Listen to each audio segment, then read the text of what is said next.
दोस्तों, आज हम आपको ले जाने वाले हैं पेरू देश की सैर पर, जहां के कैदियों को सरकार खाने में मिर्च ना के बराबर दे दी है। इसका कारण यह है कि वहां की सरकार का यह मानना है कि मिर्च का सेवन करने से कैदियों की मानसिकता को नुकसान बढ़ सकती है। यही नहीं, जापान के बाद पेरू दुनिया का एक ऐसा देश है जहां पर डॉल्फिन का मांस भी खाया जाता है। तो दोस्तों, आज की इस रोचक एपिसोड में हम आपको पेरू देश से जुड़े कुछ अनोखे और दिलचस्प तथ्य बताएंगे। इसीलिए इस एपिसोड को अंत तक जरूर देखें, क्योंकि इसमें आपके लिए कई मजेदार जानकारियां हैं।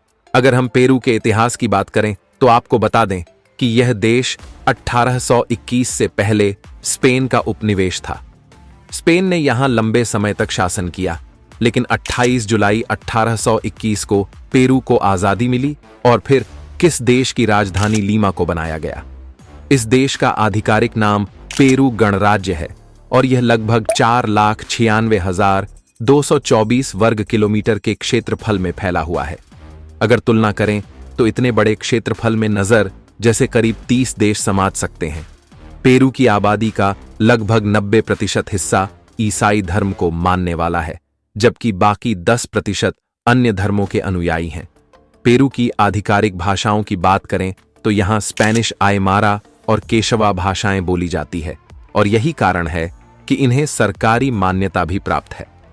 शायद बहुत कम लोग जानते होंगे कि पेरू ऐसा देश है जो वेश्यावृत्ति के मामले में दुनिया में पहले स्थान पर आता है। इसकी प्रमुख वजह यह है कि यहाँ की सरकार ने वेश्यावृत्ति को कानूनी मान्यता दे रखी है, जिससे यह कारोबार तेजी से बढ़ा है। हालांकि इसका यह मतलब नहीं कि पेरू एक गरीब देश है, बल्कि यह दुनिया के सोने के उत्पादन में 6ठे स्थान पर आता है, जिससे देश की अर्थव्यवस्था मजबूत बनी रहती है। पेरू की एक अनोखी बात यह भी है कि साल 1973 में सरकार ने यह निर्णय लिया कि कैदियों को खाने में मिर्ची नहीं दी जाएगी। सरकार का मानना था कि मिर्च खाने से कैदियों की शक्ति बढ़ सकती है, जिससे जेल प्रशासन को मुश्किलों का सामना करना पड़ सकता है।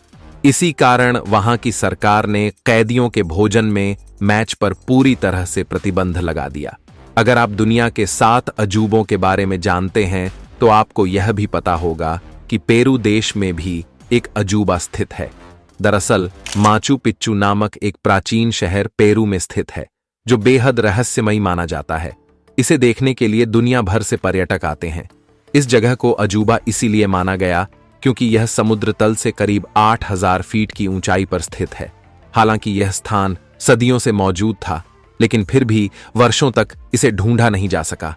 जब आखिरकार यह स्थान खोजा गया तो लोगों के मन में यह सवाल उठा कि इतनी ऊंचाई पर यह जगह कैसे बनी और वहां के लोग किस तरह जीवन यापन करते थे। किसी कारण साल 2007 में इसे 7 अजूबों में शामिल किया गया। पेरू के रीति रिवाज भी बेहद अनोखे। यहां एक ऐसी परंपरा है जिसके अनुसार शादी से पहले पति पत्नी कुछ समय साथ रह सकते हैं और फिर यह तय कर सकते हैं कि उन्हें शादी करनी है या नहीं। वहीं नए साल पर यहां के पुरुष एक दूसरे को पीले रंग का अंडरवियर उपहार में देते हैं। हालांकि इसके पीछे की असली वजह स्पष्ट नहीं है। पेरू में लगभग 3,000 से अधिक किस्म के आलू पाए जाते हैं और यहां मक्के की भी 55 से ज्यादा प्रजातियां उगाई जाती हैं। उत्पादन कर इन्हें दुनिया भर में निर्यात किया जाता है। यही नहीं, यह देश मछलियों की विभिन्न प्रजातियों के मामले में भी सबसे आगे है। पेरू में लगभग 5,000 से अधिक मछलियों की प्रजातियां पाई जाती हैं। कॉफी उत्पादन के मामले में पेरू दुनिया में 8वें स्थान पर है और यहाँ के लोग कॉफी पीना भी बहुत पसंद करते हैं। पेरू की राजधानी लीमा के बीचों बीच एक 10 फीट ऊंची दीवार बनाई गई है, जो अमीरों और गरीबों के बीच विभाजन दर्शाती है।